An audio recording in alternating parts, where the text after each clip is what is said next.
Welcome back. आपके अपने education platform YouTube channel edu editor पर बहुत बहुत स्वागत है। जैसा कि आपको पता है रिवीजन क्लास चल रहा है क्लास 12 के स्टूडेंट के लिए, और आज रिवीजन क्लास में हम कुछ क्वेश्चन करेंगे रेशियो का।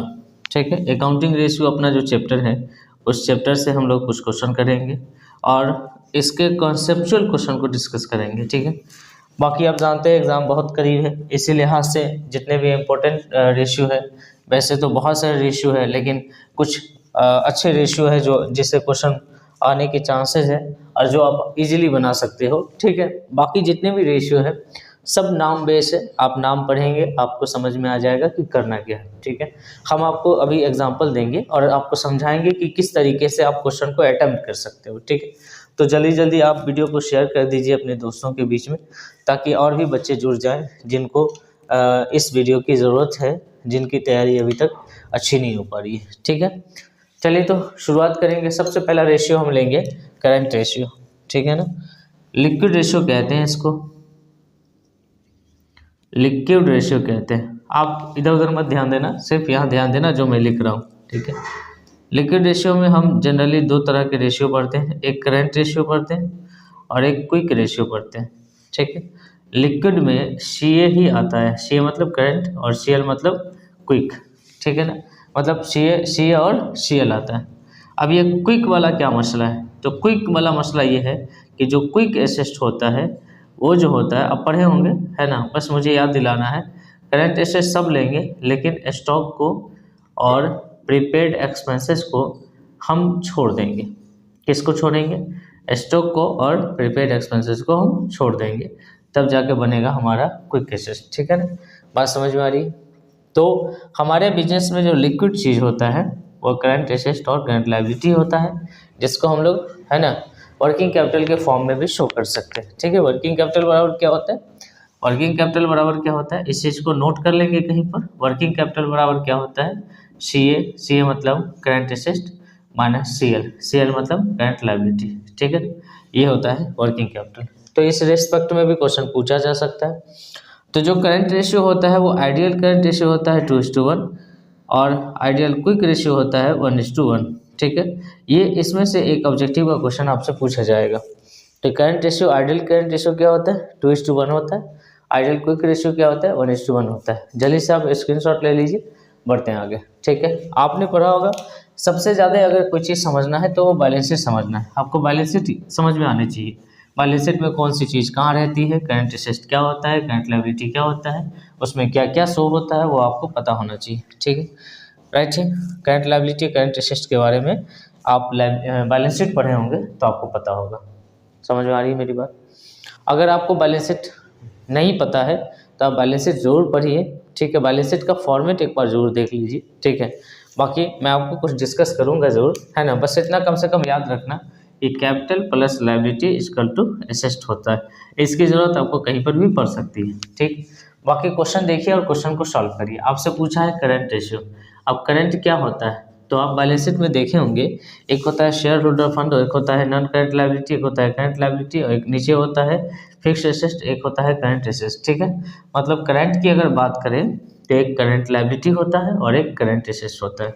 तो करंट एसेट को, करंट रेशियो का मतलब क्या होगा? करंट रेशियो का मतलब होगा, ध्यान से समझना, सभी करंट एसेट को ले लेना है, सभी करंट लायबिलिटी को ले लेना है। रेशियो बनाने के लिए जो आपके दो टर्म हैं, ठीक है, उसमें से एक को दूसरे से डिवाइड कर देना है। ठीक है, जब करंट की बात आएगी तो करंट एसेट पहले लिखना है, करंट लायबिलिटी बाद में लिखना है। ठीक है, जब क्विक रेशियो की बात आएगी, समझना, क्विक रेशियो आपको नहीं लगता है कि करंट से पहले की बात हो रही है, ये और ज़्यादा करंट है, आप इसको कह सकते हो ये करंट है और ये और ज़्यादा करंट है। इसका दूसरा नाम है लिक्विड रेशियो। लिक्विड रेशियो का एक और नाम है एसिड टेस्ट रेशियो। ठीक, ये याद रखना, राइट है। तो क्विक रेशियो का मतलब क्या होगा, तो जितने भी करंट एसेट है, ध्यान से समझना, सब लेना है ना, बस आपको छोड़ देना है stock, inventory minus prepaid expenses, ये आपको छोड़ देना है। ठीक है, इसको छोड़ देना है, ये क्विक एसेट हो जाएगा और करंट लायबिलिटी नीचे में लिखना है। सर ये इसमें लायबिलिटी में कुछ चेंज नहीं करेंगे? नहीं, जितनी भी लायबिलिटी है आप करंट लायबिलिटी को पूरे के पूरे लायबिलिटी को क्विक लायबिलिटी कहिए, क्योंकि जो जितना जल्दी चुकता हो जाए वो अच्छा है। तो लायबिलिटी में कोई कमी नहीं करेंगे, बस एसेट में 2 एसेट छोड़ देंगे, स्टॉक और प्रीपेड एक्सपेंस। ठीक है, तो जल्दी से आप इसका स्क्रीनशॉट लीजिए, फिर क्वेश्चन पे बढ़ते हैं। ठीक है, क्विक। ठीक है भाई, चले अब पहला क्वेश्चन हम लोग करेंगे। ठीक है, फर्स्ट क्वेश्चन करेंगे। आपको पता है करंट रेशियो निकालना है, तो सबसे पहले करंट एसेट सबको जोड़ लीजिए। अब ये करंट एसेट क्या क्या है, तो current asset total current asset जोड़ते हैं। इन्वेंटरी क्या होता है, करंट एसेट होता है। इन्वेंटरी जोड़ना है, क्या जोड़ना है, इन्वेंटरी। ठीक है, कितना जोड़ना है, आप जैसे चाहो जोड़ सकते हो। आप एक जगह लिख कर जोड़ लो। कैश क्या है, करंट एसेट, तो कैश को भी जोड़ो। कैश कितना है, 40,000, तो यहाँ 40,000 लिख। क्रेडिटर्स क्या होता है, करंट लायबिलिटी होता है। हम जोड़ क्या रहे हैं, करंट एसेट। डेप्टर, डेप्टर आपका करंट एसेट होता है। कितना भाई, तो 60,000 रुपये। बिल्स रिसीवेबल डेप्टर का ही एक पार्ट होता है। ठीक है, तो ये भी आपका करंट एसेट होता है, आपको याद होना चाहिए। बिल्स रिसीवेबल क्या है, करंट एसेट है। अब समझिए एडवांस टैक्स क्या होता है, तो जो टैक्स आपने एडवांस दे रखा है, मतलब प्रीपेड एक्सपेंसेस कर रखा है, तो आपके लिए एसेट हो जाएगा, और वो भी करंट एसेट। तो एडवांस टैक्स जो है वो करंट एसेट है आपका, 6,000 रुपया हो गया। उसके बाद बैंक ओवर ड्राफ्ट है। बैंक ओवर ड्राफ्ट है, तो बैंक ओवर ड्राफ्ट भी छोड़ दीजिए, क्योंकि ये करंट लायबिलिटी है। ठीक है, अब चलिए ना यहाँ करंट लायबिलिटी को भी ऐड कर लेते हैं। एक तरफ इसको ऐड करते हैं, एक तरफ इसको ऐड कर लेते हैं, फिर दोनों को भाग लगा देंगे। ठीक है, तो करंट लायबिलिटी आपका हो जाएगा क्रेडिटर्स। कितना है, क्रेडिटर्स 90,000। अब बैंक ओवरड्राफ्ट, बैंक ओवरड्राफ्ट कितना है भाई, ये भी कर्जा है ना आपका 5,000, तो फाइनली कितना हो गया, 95,000। ठीक है, क्लियर है। चलिए अब इसको जोड़ते हैं जरा, तो ये हो जाएगा 60, 1,80,000, 1,80,000, 1,90,000 और 1,91,000। टोटल करंट एसेट हो जाएगा 1,91,000। ठीक है, तो ये टोटल करंट एसेट हो गया 1,91,000, और ये टोटल करंट लायबिलिटी हो गया। ठीक है, 95,000। तो करंट रेशियो क्या हो जाएगा, 1,91,000 में डिवाइड करेंगे 95,000 से। ठीक है, 1,91,000 में डिवाइड करेंगे 95,000 से। क्लियर है, तो कितना आएगा, आप इसे कैलकुलेट करिए। बाकी मैं अभी कैलकुलेटर यूज कर ले रहा हूँ, क्योंकि समय की कमी है हमारे पास। ठीक है, एक बार जोड़िए ज़रा, 65,000, 65 ही है ना इन्वेंट्री, 40,000 कैश, और उसके बाद अच्छा लायबिलिटी थोड़ा चेंज आ गया, उसमें बेस पेबल हमने छोड़ दिया है। ये बेस पेबल भी आपका कर्जा है, ये छूट गया है, इसको जोड़ेंगे। ठीक है, बेस पेबल छूट गया है, तो बेस पेबल ऐड कर लीजिए। एक नज़र काउंट भी कर लीजिएगा कि आपने पूरा सेट कर लिया कि नहीं कर लिया। ये 50,000 हो जाएगा। ठीक है, बात समझ में आ रही, 90,000, 5,000 और 50,000, तो ये हो जाएगा 1,45,000। तो टोटल आपका सीएल हो गया 1,45,000। 1,91,000 में 1,45,000 से डिवाइड करना है। 1,91,000 में 1,45,000 से डिवाइड करना है। ठीक है, मेरी बात समझ रहे हैं, डिवाइड करेंगे 1,45,000 से। ठीक है, 1.317 आएगा। तो 1.317 को आप छोड़कर 7 की जगह पर 1.32 लिख सकते हैं। नीचे में कुछ नहीं बचा, तो नीचे में 1 रहेगा, 1.32 अनुपात 1। ठीक है, जितने भी आपके लिक्विड रेशियो है सब के सब अनुपात में रहेंगे। ठीक है, सब के सब क्या रहेंगे, अनुपात में रहेंगे, ये बात आपको याद रखना है। ठीक है भाई, तो पहला आपका क्वेश्चन क्लियर होता है। क्लियर, जल्दी से स्क्रीनशॉट ले लीजिए, बढ़ते हैं आगे। आप प्रैक्टिस कर लेना अगर आपको नहीं आता है तो, बाकी मुझे लगता है कि आना चाहिए था।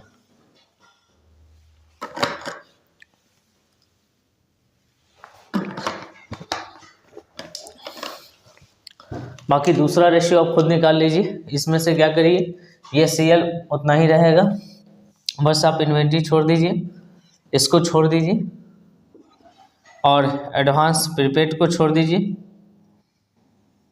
ठीक है। बाकी सब जोड़ लीजिए, ये सब जोड़ लीजिए, इसको जोड़ के जो आएगा इसे डिवाइड कर दीजिएगा, ठीक है। तो वो बन जाएगा क्विक रेशियो, ठीक। क्या आप इतना कर सकते हैं? तो जी कर सकते हैं। बढ़ते हैं अगले क्वेश्चन की तरफ। प्रश्न नंबर 2 देखिए, जो हमने आपको दिखाया है वहाँ पे देखिए ज़रा। कहता है कैलकुलेट लिक्विड रेशियो। आपको लिक्विड रेशियो निकालना है, करंट लायबिलिटी दिया हुआ है, तो आपको पता है कि करंट लायबिलिटी पूरा यूज करना होता है। लिक्विड रेशियो के लिए करंट लायबिलिटी क्या होता है? पूरा यूज करना पड़ता है, मतलब नीचे वाला पार्ट हमारे पास है।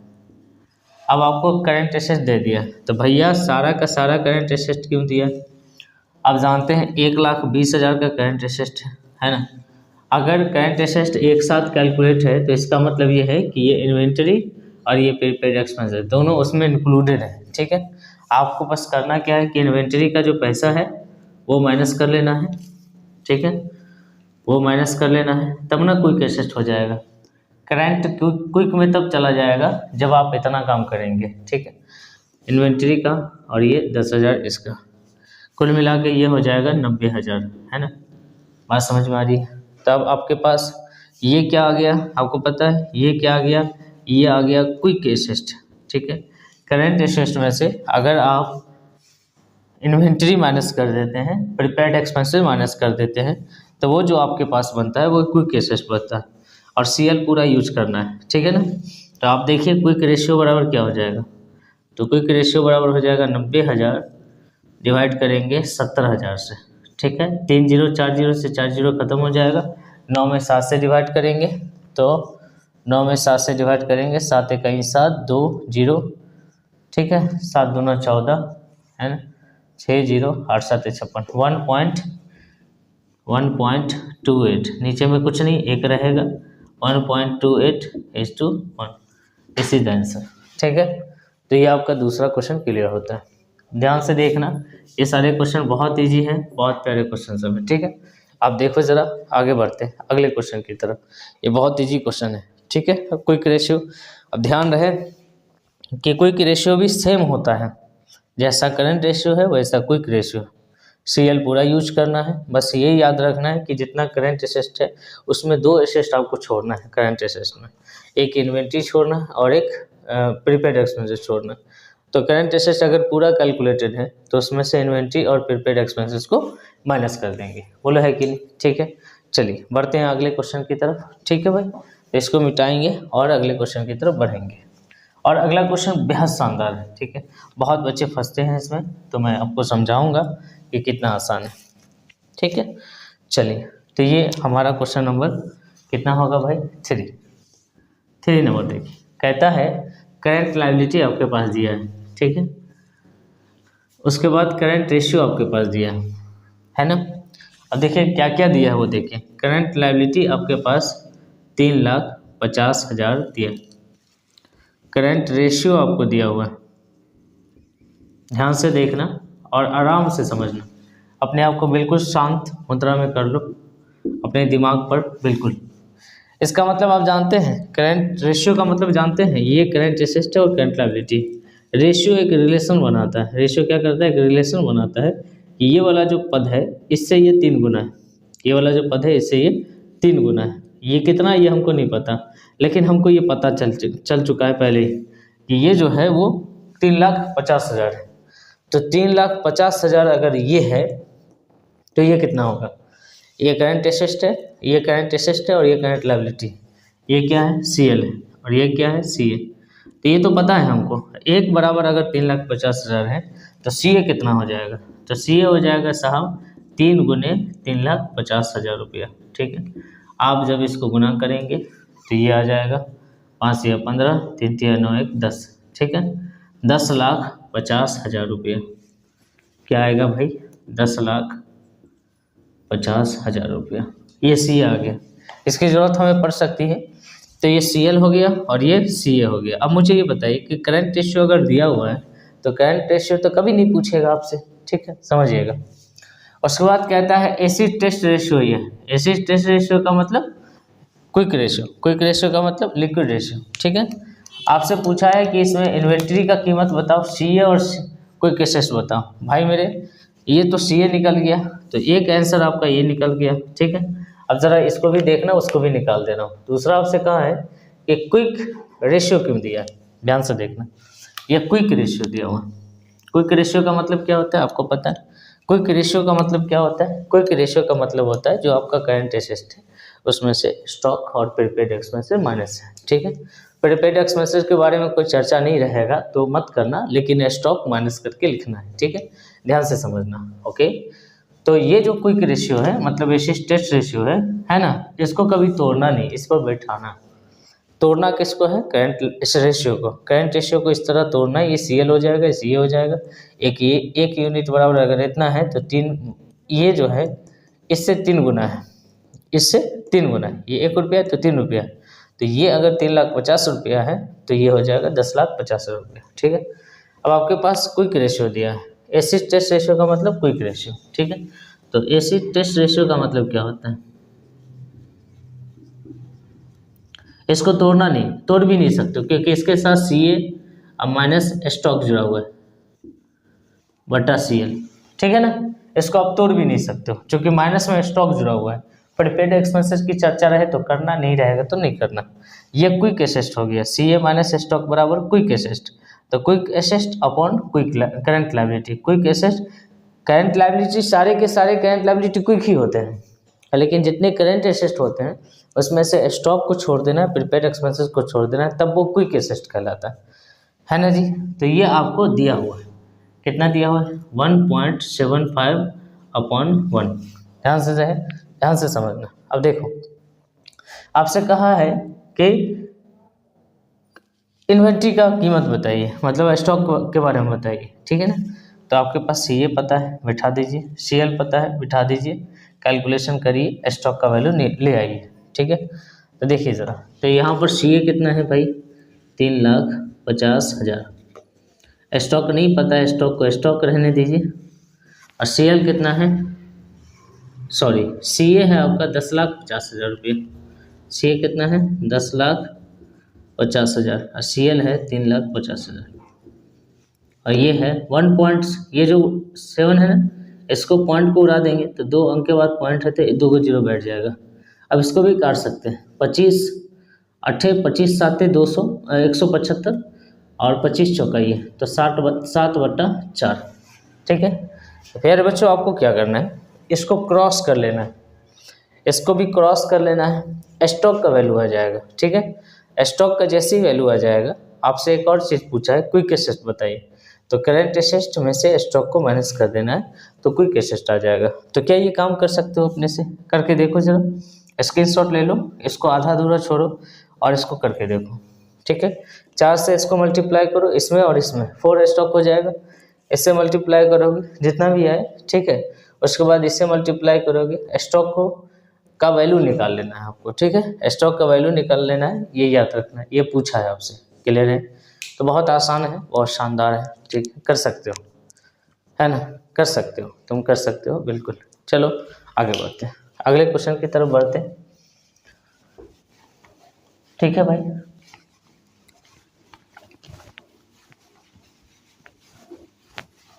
बस मुझे याद दिलाना है जो जो चीज़ आप भूल चुके हैं। ठीक, तो मैं इसे मिटा दे रहा हूँ ताकि मैं इसके ऊपर करूँ। अगला क्वेश्चन है सॉल्वेंसी रेशियो से। सॉल्वेंसी रेशियो में आपको ये देखना है कि आप जो है लंबे समय का जो कर्ज है आपके पास, है ना, वो आपके कैपिटल से कितने रिस्पेक्ट में है। ठीक है, कितने रिस्पेक्ट में। तो आपसे एक रेशियो बेस पे हम क्वेश्चन पूछ रहे हैं। ठीक है, नाम क्या है? डेब्ट इक्विटी रेशियो। यहाँ पर कहीं पर लिखा नहीं है, मैं लिख देता हूँ कि डेब्ट इक्विटी रेशियो पूछा है। अब भाई यही रेशियो है, शब्द में यहाँ जो लिखा है ना उसी में रूल है, रूल होता नहीं है। आपसे कहा है कि डेब्ट और इक्विटी का रेशियो बताइए। ठीक है, उसी को हम कि डेब्ट इक्विटी रेशियो कहेंगे। डेब्ट इक्विटी रेशियो, डेब्ट मतलब क्या होता है? कर्जा। कर्ज का मतलब होता है लॉन्ग टर्म कर्जा। डेब्ट मतलब क्या होता है? लॉन्ग टर्म कर्जा। लॉन्ग टर्म लोन, ठीक है ना। डेब्ट मतलब क्या होता है, लॉन्ग टर्म लोन। अब इक्विटी का मतलब क्या होता है, इक्विटी का मतलब होता है ऑनर का हिसाब। ऑनर का हिसाब का मतलब शेयर होल्डर्स फंड का हिसाब, है ना। आपको याद है शेयर होल्डर फंड में क्या क्या आता है, शेयर कैपिटल आता है और रिजर्व सरप्लस आता है, ये आपको याद होना चाहिए, ठीक है। इसी का नाम है इक्विटी, इसी का नाम है डेब्ट, ठीक है। अब ध्यान रहे, जरा ध्यान से देखिएगा, आपसे जो जो चीज़ दिया है वो देखिए। इक्विटी शेयर कैपिटल दिया है, जनरल रिजर्व दिया है, तो जनरल रिजर्व जो है रिजर्व एंड सरप्लस है, शेयर होल्डर फंड का पार्ट हो गया, ठीक है। 10% डिवेंचर है, तो ये आपका लॉन्ग टर्म लोन है। उसके बाद करंट लायबिलिटी है, करंट लायबिलिटी का कोई ज़रूरत नहीं है, फालतू में दिया है क्योंकि आपको करंट लायबिलिटी यूज नहीं करना है, ठीक है। ये आपको यूज नहीं करना है, आपको यूज करना है लॉन्ग टर्म कर्जा, ठीक है। तो लॉन्ग टर्म कर्ज में बस एक ही दिख रहा है आपके पास, बाकी तो ये सब ऑनर का है। लेकिन ये ध्यान रहे, प्रीमिलरी एक्सपेंसेस जो भी होता है वो ऑनर के प्रॉफिट में से कट जाता है लॉस की तरफ, ठीक है। तो ये ऑनर का जो कैपिटल है वो माइनस हो जाएगा, ठीक है भाई। तो आपको ऊपर में क्या लिखना है, डिवेंचर, है ना, लॉन्ग टर्म डिवेंचर, बस एक ही आइटम है ये 10% डिवेंचर। बाकी इसको थोड़ा कैलकुलेट कर लेते हैं इक्विटी को। इक्विटी मतलब शेयर होल्डर फंड को, इसमें इक्विटी शेयर कैपिटल है, ध्यान से समझना। उसके बाद जनरल रिजर्व है, उसके बाद प्रीमिलरी एक्सपेंसेस जो है ये माइनस कर देंगे, ठीक है। इक्विटी शेयर कैपिटल कितना है, मतलब इक्विटी देख रहे हैं, ऑनर का हिसाब देख रहे हैं। रिजर्व एंड सरप्लस कितना है, 1,60,000। उसके बाद ध्यान रहे, ये जो प्रीमिलरी एक्सपेंसेस है इसको माइनस कर दीजिएगा, ठीक है। 10,000 माइनस कर देंगे, ओके। तो ये हो जाएगा 3,60,000 और 10,000 माइनस कर देंगे 3,50,000, मतलब एक टर्म आ गया है और एक टर्म आपको पता ही था। तो डेब्ट इक्विटी रेशियो, डेब्ट इक्विटी रेशियो, तो जो डेब्ट है वो एक ही है, तो आपको कैलकुलेशन की कोई ज़रूरत नहीं है। ये जो डिवेंचर है 1.5 लाख रुपया बैठा देंगे, ओके। उसके बाद भाई मेरे ये 3,50,000 ये बिठा देंगे, ठीक है। 4 जीरो से 4 जीरो खत्म, 5 से 15, 7 5 35, ठीक है। तो 3/7 है ना। तो आप जब 3 में भाग लगाएंगे 7 से, ठीक है, तो लगेगा नहीं, तो जीरो बिठाएंगे, जीरो बिठाएंगे 7 चौका 28 हो जाएगा, ये 2 हो जाएगा, ये 0 हो जाएगा, 7 दूना 14, ठीक है। 42-43 आएगा, जब आप इसको काट कूट करिएगा ना तो 0.43, नीचे में कुछ नहीं बचेगा, तो अनुपात बंद कर दीजिएगा, ये आपका आंसर है, ठीक है। ध्यान रहे, डेब्ट का मतलब होता है लॉन्ग टर्म डेब्ट, ठीक है, शॉर्ट टर्म नहीं। शॉर्ट टर्म दिया भी होगा तो उसको यूज नहीं करना है, ओके, उसको यूज नहीं करना है। तो जल्दी से स्क्रीनशॉट लीजिए, बाकी हम आगे बढ़ते हैं, ओके। क्लियर है, सब कुछ समझ में आ रहा है, ठीक।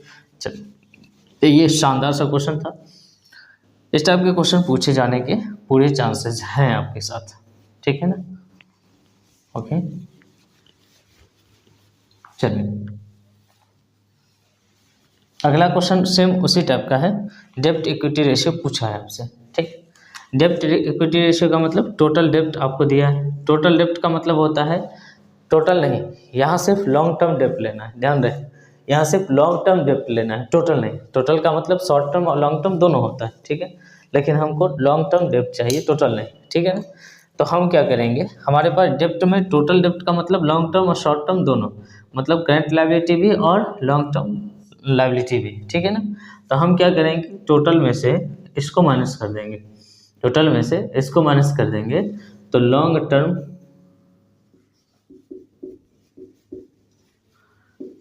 ठीक है, लोन या डेब्ट, आपका लॉन्ग टर्म डेब्ट लिखिए, डेब्ट लिख देंगे तो अच्छा रहेगा।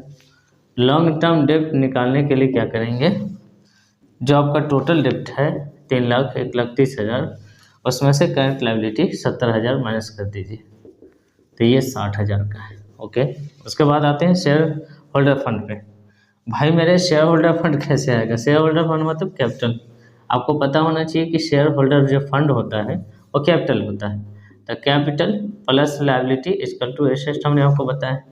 अगर आपके पास लायबिलिटी में दोनों तरह का लायबिलिटी, अगर आपके पास कैपिटल नहीं पता है तो आपके पास अगर एसेट है, लायबिलिटी है, तो लायबिलिटी को उधर ले जाके माइनस कर दीजिएगा तो कैपिटल आ जाएगा। सेम कंडीशन यहाँ है, आपके पास कैपिटल नहीं है लेकिन आपके पास टोटल एसेट्स दे दिया है, बैलेंस शीट होता है तो बैलेंस शीट में एक साइड का टोटल आपको दे दिया है एसेट के फॉर्म में, ठीक है।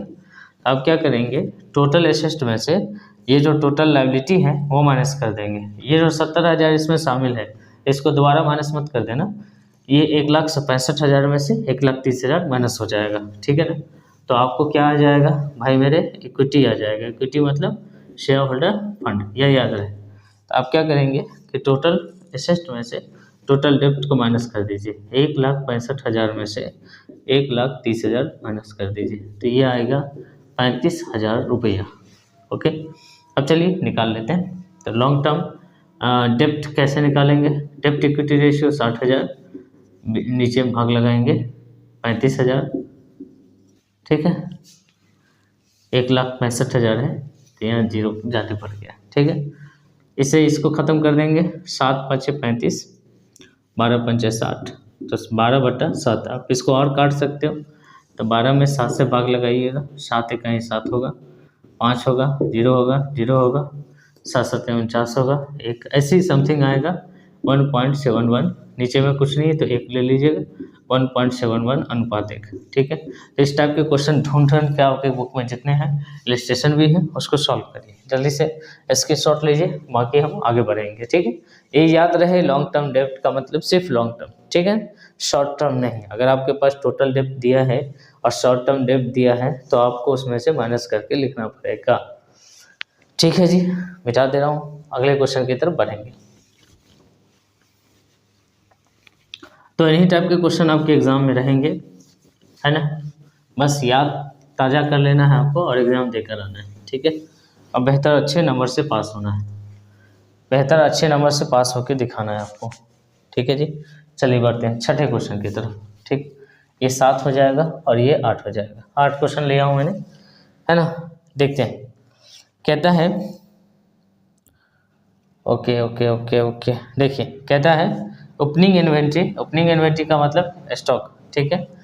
Closing inventory, purchase, purchase return, wages, carriage outward, carriage outward नहीं यूज करेंगे, ठीक है। रेवेन्यू फ्रॉम ऑपरेशंस आपको दिया हुआ है, रेवेन्यू फ्रॉम ऑपरेशंस रिटर्न दिया हुआ है, टोटल रेवेन्यू फ्रॉम ऑपरेशंस दिया हुआ है, कैश रिसीव दिया हुआ है, और आपके पास क्या है, कैश रिसीव दिया हुआ है। उसके बाद अच्छा, ये छठा क्वेश्चन है और ये 7 नंबर क्वेश्चन है, ठीक है। चलिए यहाँ से इसको पढ़िए, यहाँ से अंडरलाइन कर दे रहा हूँ, ठीक है ना। 2 क्वेश्चन, फिर तो ये सही था नंबरिंग। ये 8 नंबर क्वेश्चन है और ये 9 नंबर क्वेश्चन, ठीक। देखिए आपके पास ओपनिंग इन्वेंट्री है, क्लोजिंग इन्वेंट्री है, परचेज है, परचेज रिटर्न है, वेजेज है, कैरेज आउटवर्ड है, रेवेन्यू फ्रॉम ऑपरेशन है, आपसे रेवेन्यू फ्रॉम ऑपरेशन रिटर्न है, ठीक है। तो यहाँ आपसे पूछा है इन्वेंट्री टर्नओवर रेशियो, क्या पूछा है, इन्वेंट्री टर्नओवर रेशियो। अब देखो इसको याद करो, रिवाइज करो, इन्वेंट्री टर्नओवर रेशियो क्या होता है।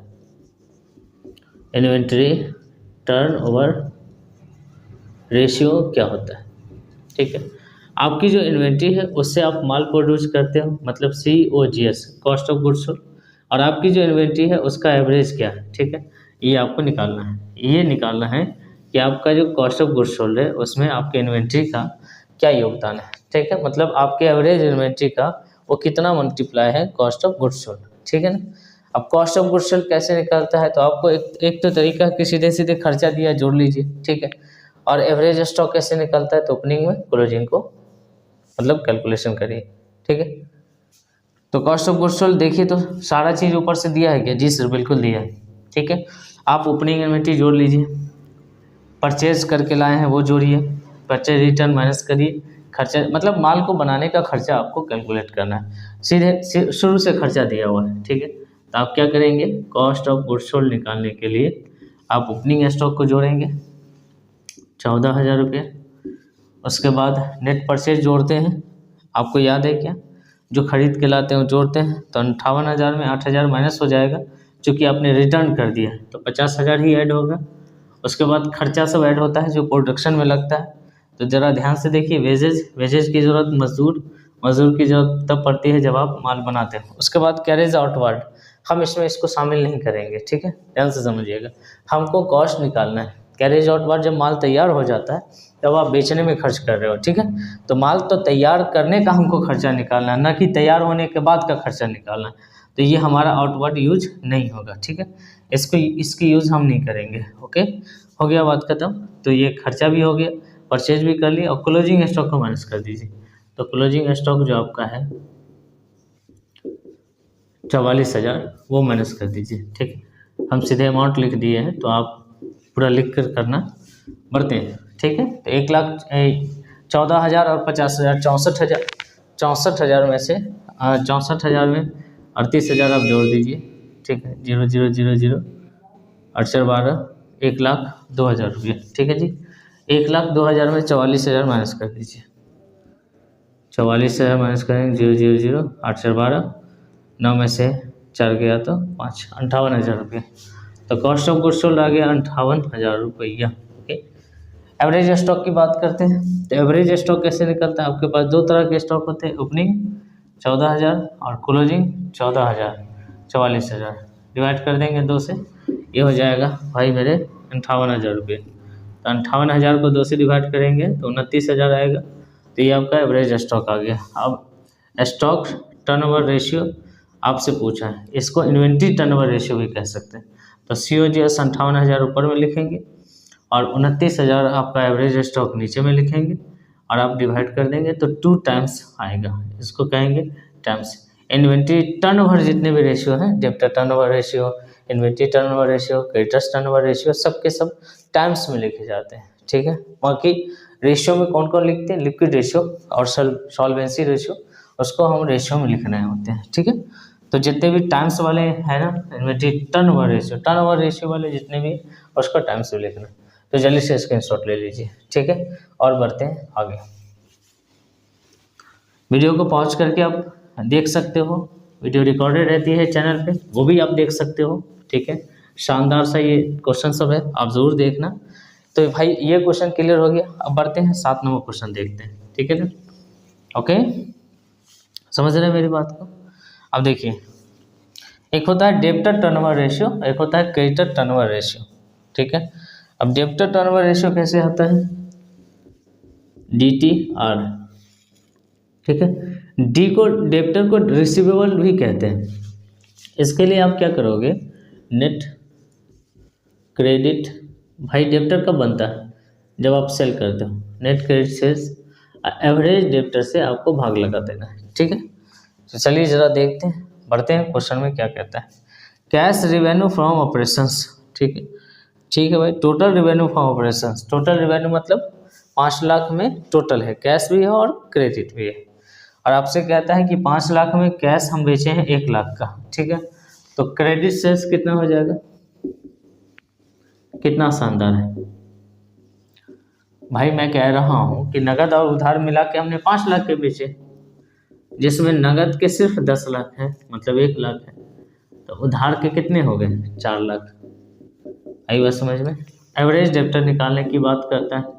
एवरेज डेब्टर निकालने के लिए ओपनिंग डेब्टर जोड़िए 51,200, क्लोजिंग डेब्टर जोड़िए 1,48,800, है ना। इसको जोड़ दीजिए 0,0,0 9 1 10 5 4 9 1 10 1 1 2,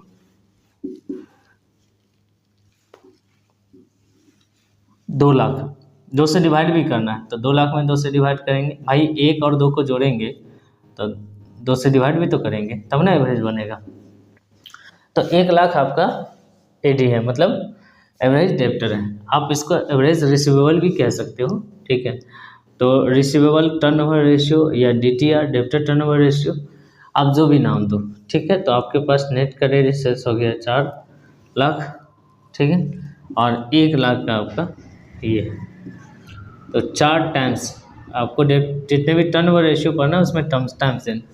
अब क्रेडिटर्स टर्नओवर रेशियो भी होता है, तो जो नेट क्रेडिट पर सेल है ना, उसकी जगह पे परचेस कर देना है, एवरेज डेब्टर की जगह पे एवरेज क्रेडिटर्स कर देना है। ओके, जल्दी से नोट कर लीजिए। बढ़ते हैं अगले क्वेश्चन की तरफ, ठीक है। फटाफट नोट करिए। तो ये कुछ अच्छे क्वेश्चन हैं आपके एग्ज़ाम के हिसाब से, आपके एग्ज़ाम के पॉइंट ऑफ व्यू से। इतने रेशियो कम से कम आपको याद रहने चाहिए, बाकी पूरा पढ़ लो तो अच्छी बात है। चलिए अगला क्वेश्चन है प्रॉफिटेबिलिटी रेशियो से। मैं आपको बताना चाहता हूँ कि चाहे जीपी रेशियो हो, चाहे ऑपरेटिंग रेशियो हो, या ऑपरेटिंग प्रॉफिट रेशियो हो, या नेट प्रॉफिट रेशियो हो, सबको डिवाइड करना है नेट सेल्स से। नेट सेल्स का मतलब रेवेन्यू फ्रॉम ऑपरेशंस, और 100 से मल्टीप्लाई कर देना है। तो प्रॉफिटेबिलिटी रेशियो हमेशा परसेंटेज में रहेगा, इसको याद रखना। तो उधर देखते रहो, तब तक मैं यहाँ देखता हूँ ये शॉर्टकट क्वेश्चन। आपके पास जीपी दिया है और नेट सेल्स दिया है, तो आप जीपीआर निकाल लो सीधे। जीपी ग्रॉस प्रॉफिट रेशियो, इसके लिए क्या करोगे तो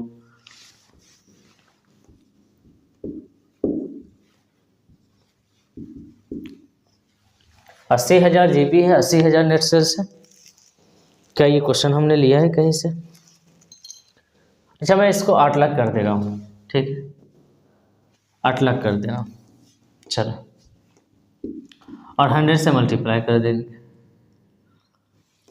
तो इससे ये ख़त्म हो जाएगा, इससे ये ख़त्म हो जाएगा। 8 दाहीं के 80 हो जाएगा, और 10 दाहीं के 100, 100%, 10% आपका आंसर, ठीक है जी। तो जीपीआर आपका 10%। और आप प्रॉफिटेबिलिटी रेशियो को अब ज़रा तफसील से समझना, ठीक है। तफसील से मतलब आपको सारी चीज़ें यहाँ सीखने का मौका मिलेगा, ठीक है जी। देखिए, हम आपको अच्छा से पूरा बता दे रहे हैं, ठीक है। किस स्टेप पे कैसे निकलता है सारी चीज़ें मैं आपको बताता हूँ, ठीक है जी, ओके। तो जब भी आप प्रॉफिट निकालने की बात करते हैं तो पहले निकलता है जीपी रेशियो। क्या निकलता है? जीपी, उसके बाद ऑपरेटिंग प्रॉफिट, उसके बाद नेट प्रॉफिट, ठीक है। समझना मेरी बात को। ये जीपी कैसे आता है? तो जीपी आता है जब आप नेट सेल्स में से, ठीक है, अपना खर्चा माइनस कर देते हो। क्या खर्च निकालने का तरीका सीधा सीधा है? तो जी सर, ये ओपनिंग इन्वेंटरी, परचेज खर्चा सब दिया हुआ है, अब जोड़ लीजिए इसे। ऑफिस का खर्चा, सेलिंग का खर्चा अभी नहीं जुड़ेगा, आपको सिर्फ माल के प्रोडक्शन का खर्चा जुड़ेगा। Loss on sale of assets ये भी नहीं आएगा। कमीशन रिसीव ये अलग तरह का इनकम है। लास्ट में, सबसे लास्ट में अदर इनकम को ऐड करते हैं। हमें सबसे पहले अपना खर्चा देखना है, तो अपना खर्चा हमको कॉस्ट ऑफ गुड्स सोल्ड देखना है, कॉस्ट देखना है, ठीक है। कॉस्ट निकालने के लिए ओपनिंग इन्वेंटरी आप पूरा लिखना, मैं सीधे अमाउंट लिख रहा हूँ 35,000 रुपये। परचेज और रिटर्न भी चेक कर लेना, परचेज रिटर्न नहीं है तो ये हो गया 2,25,000 रुपया। उसके बाद opening stock plus net purchase plus expenses. अब ज़रा ध्यान से देखिए, वेजेज आएगा, वेजेज मजदूरी का खर्चा है, और मजदूरी का खर्चा ये कॉस्ट में आता है, ठीक है। कॉस्ट, मजदूर माल बनाने में लगे होते हैं तो उनका खर्चा भी उसमें जोड़ लेते हैं। ऑफिस का खर्चा है, सेलिंग का खर्चा, ये सब अभी कुछ नहीं करेंगे, और क्लोजिंग स्टॉक को माइनस कर लेंगे 50,000, ठीक है भाई। अब ज़रा ध्यान से देखना, ठीक, 50,000 यहाँ से माइनस होगी तो 3 लाख, 3 दो 5 लाख, 5,25,000, 5,31,000 रुपया आपका कॉस्ट है, ठीक है जी, 5,31,000 रुपया। बढ़ते हैं आगे। इसके बाद आपको net profit, revenue from operations आपको दिया ही है। रेवेन्यू फ्रॉम ऑपरेशंस को आप नेट सेल्स से लिख सकते हो।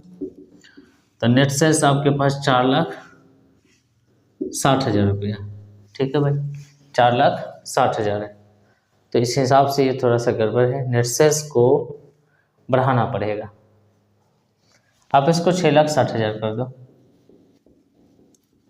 ठीक है, 661 कर दो, 6,61,000 रुपये, ठीक है। मैंने फॉर्म किया है इस क्वेश्चन को ताकि मैं आपको समझा सकूं।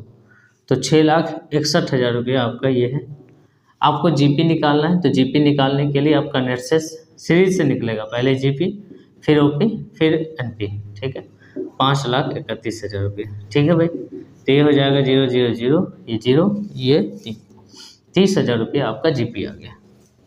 ओके भाई, 30,000 रुपया आपका जीपी आ गया। इसको भी थोड़ा कम करेंगे हम, ठीक है ना। 30,000 आपका जीपी आ गया। ओके, क्लियर है भाई, क्लियर है, 30,000 जीपी आ गया।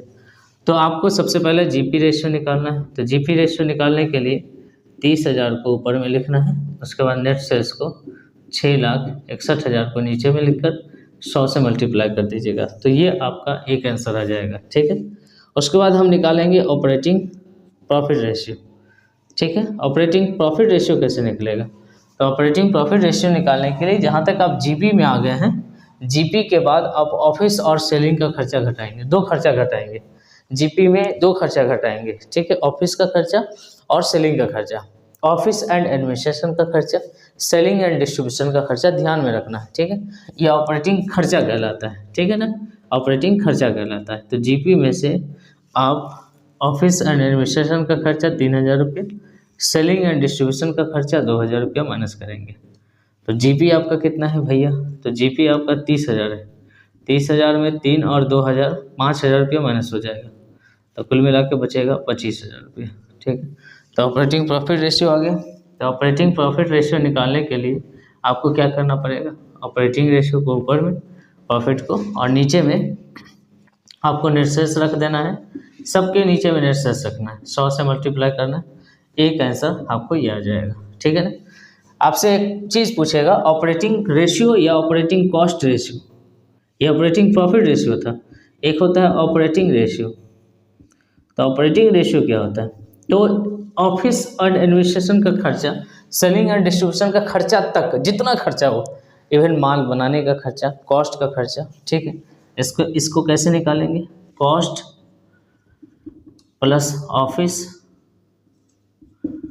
प्लस सेलिंग,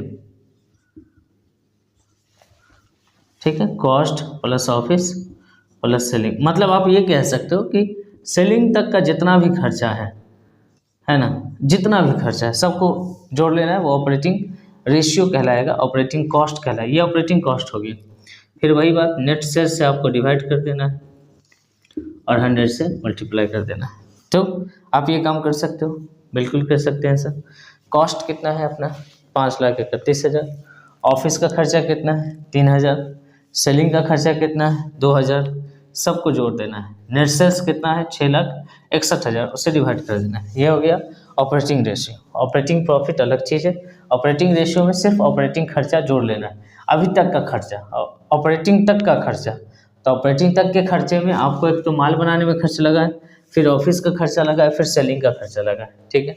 तो जैसे ही आपके पास ये आ जाएगा, ओके, ये मैं मिटा रहा हूँ। अब चलता हूँ नेट प्रॉफिट निकालता हूँ। आपसे नेट प्रॉफिट रेशियो भी पूछेगा, तो नेट प्रॉफिट रेशियो कैसे निकलेगा, तो सबसे पहले तो नेट प्रॉफिट निकाल लो। मतलब ऑपरेटिंग प्रॉफिट तक तुम आ गए हो, ठीक है। बस अब जो बच गया, जो भी बच गया है, ठीक है, तो ये ना तो ऑफिस का खर्चा, नहीं ये सेलिंग का खर्चा, नहीं ये माल के प्रोडक्शन का खर्चा, इसलिए बचा हुआ है।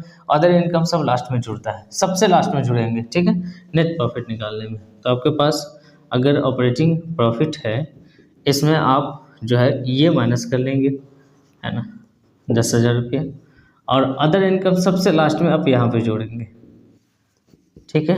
तो ये 15 5 20,000 रुपये। फिर वही बात, नेट प्रॉफिट रेशियो कैसे निकलेगा, तो 20,000 को ऊपर में रखेंगे, और नेट सेल्स भैया कितना है, ये रहा 6,61,000 को नीचे में रखेंगे और 100 से मल्टीप्लाई कर देंगे। तो एक आंसर ये आ जाएगा, एक आंसर ये है, एक आंसर ये है, एक आंसर ये है, और एक आंसर ये है। कंसेप्चुअल क्वेश्चन है, हालांकि ये क्वेश्चन हमने खुद फ्रेम किया है ताकि आपको मैं समझा सकूं सारी बातें, जो बातें आपको यहाँ से कॉन्सेप्चुअली समझ में आनी चाहिए, वो सारी चीज़ें हमने डिस्कस करा है। बाकी वीडियो में कोई दिक्कत रही होगी, जहाँ समझ में आपको नहीं आ रहा होगा, आप कमेंट्स बॉक्स में बताइएगा, हम डाउट क्लास में इसको सॉल्व करने का प्रयास करेंगे, ठीक है। बाकी अब कैश फ्लो स्टेटमेंट भी कुछ रिवीजन करना है हम लोगों को। इस हिसाब से अभी तक जितने भी प्लेलिस्ट, इस प्लेलिस्ट में जितने भी वीडियो हैं, ठीक है, आप उसे ज़रूर पढ़िए, एक बार ज़रूर ध्यान दीजिए, ठीक है। और बाकी कोई सुझाव, कोई शिकायत आपको करनी है तो आप कमेंट्स बॉक्स ओपन है, उसमें जाकर कर सकते हैं। अब बाय, टेक केयर।